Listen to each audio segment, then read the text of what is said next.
What's going on, my lovely subscribers? I'm sorry I haven't been around lately, my capture card broke and all sorts of stuff happened.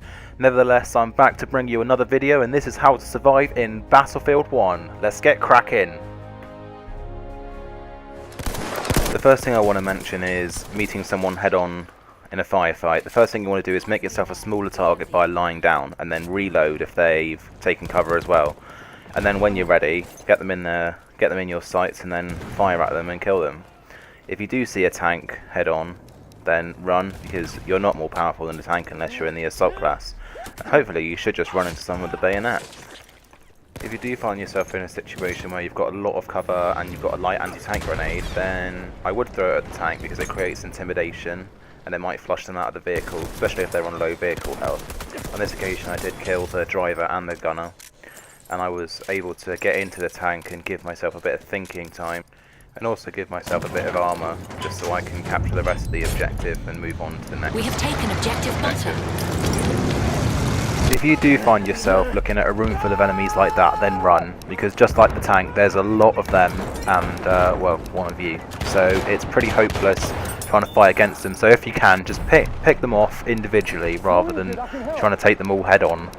Of course, reviving people means that now you've got two people fighting alongside you rather than one, which in my opinion is a lot better because you've got double the firepower than what you did. And also you can see that I ran from the tank there, I didn't bother confronting it. One thing I see people doing time and time again is taking the objective and then leaving. It's like a chain reaction because they take the objective, leave, and then the enemy team just come along and recapture it.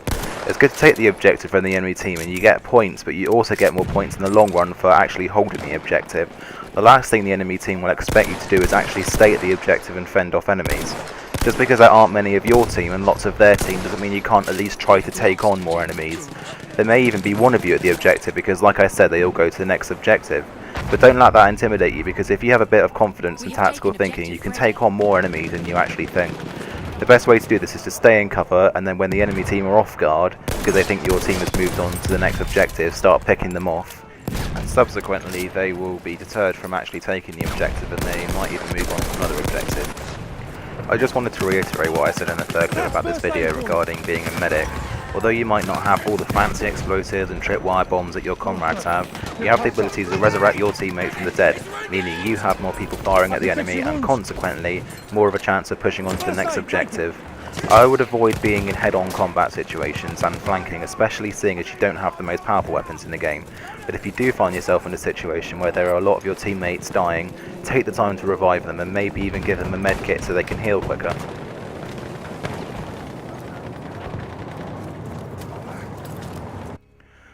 A specialist class is only as good as the person using it. Now, I personally like the medic class because it's accurate and I'm just really comfortable with it. There's nothing wrong whilst you're going up the ranks in your Battlefield 1 career, just experimenting with guns, and I've got quite a lot of war bonds to spend on guns, but personally I only use the Mondragon Storm. It's a really good gun, excellent, but it's a really nicely balanced gun. I've got all my gadgets here. I could use all these fancy rifle grenade stuff, but I really do prefer the medical syringe and the medical crate because it's better to support your teammates rather than being selfish and just trying to get all the kills, which I disagree with. You do have all these classes over here. This is the best one to kill tanks with, because you've got your anti-tank mine and dynamite and all of that stuff. But it's really what you're most comfortable with. Don't go using a scout like everyone else uses to try and be good, because if you're more of like a support class rather than a sniper class, then you're just never going to get kills and your morale will just go down quite sharply. So just use a class that you're comfortable with. Anyway guys, that's all I've got time for today. I hope you enjoyed this video and found it helpful. Don't forget to like and subscribe, and I'll see you in the next video. Goodbye!